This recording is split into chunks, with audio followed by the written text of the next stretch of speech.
If you are a content creator and you own a YouTube channel, or maybe you want to create show reels, portfolio, ad, or any type of content, then you should definitely check this pack by Easy Edit called the Multiscreen Slideshow pack, which contains over 200 animated templates. So once you download this pack, then you should extract the file. In that file, you should have all of these folders.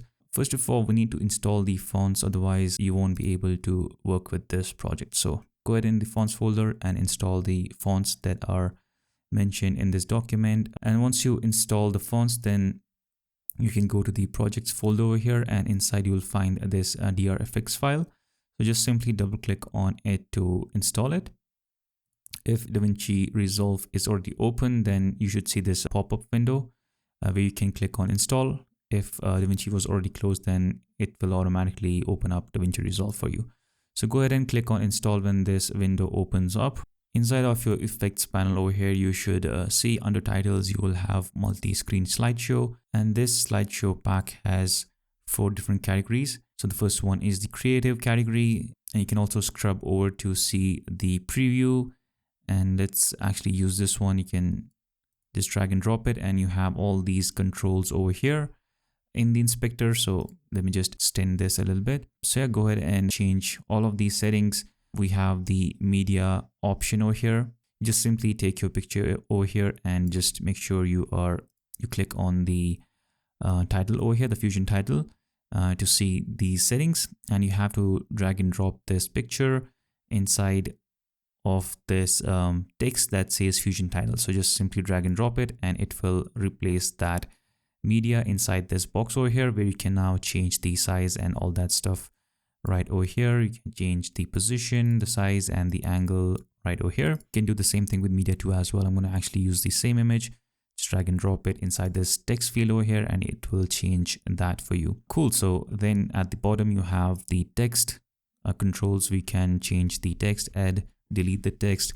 You can pretty much change the color. You can change it to any font that you want. By default, it uses Interfont. So yeah, you can, after you install the fonts, you should be able to see it. You can change the font weight and all that stuff over here. Change the size, the tracking, the line spacing, and all that stuff right over here. Okay, let's just change the color real quick. All right, so you can see it's working perfectly fine. And then we have at the bottom, you can see we have the text positions of all these text layers over here. We can change the position like so. Then at the end we have the box color. You can pretty much change that as well. You can even sample the color from the image itself. So if I click on it and click on pick screen color, I can just change the color from the image over here as well. And then finally we have the background color. You can change that as well. So if you want to have a solid color background, you can just change that color right over here. Let me just move this to a new track, and I'm going to show you that there is this option over here that is called if you go at the top, you have the underlay offset. So right now we have this footage over here. Let me just actually zoom into this.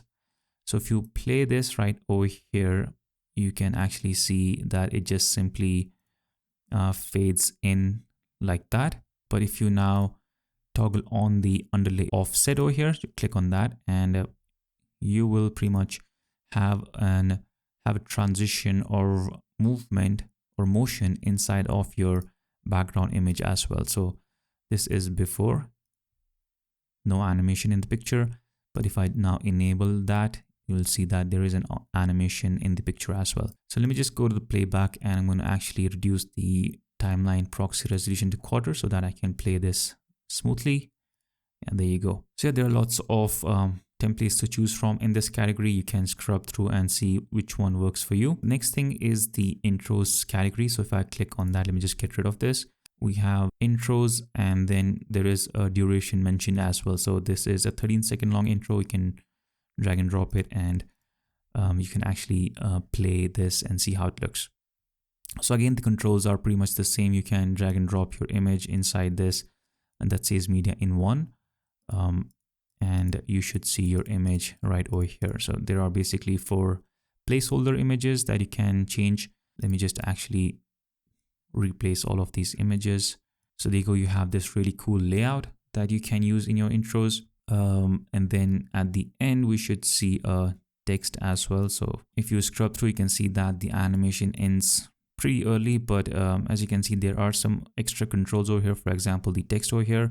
By default, the Fusion clips are 5 seconds long. So this is exactly 5-second long clip. So if I now right click on it and click on change clip duration. So since in the template it's mentioned it's 13-second long animation, so I'm going to type in 13 over here.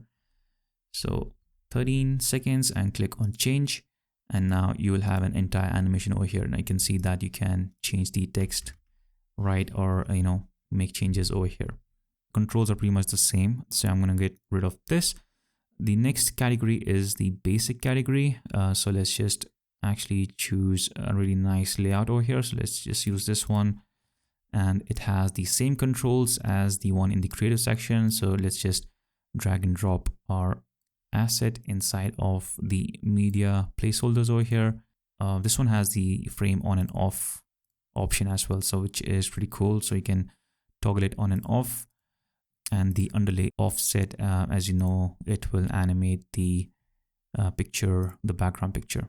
All right, cool. So I'm going to turn that off for now. And then we have, again, the same controls for the image, the size and the angle and all that stuff, the position.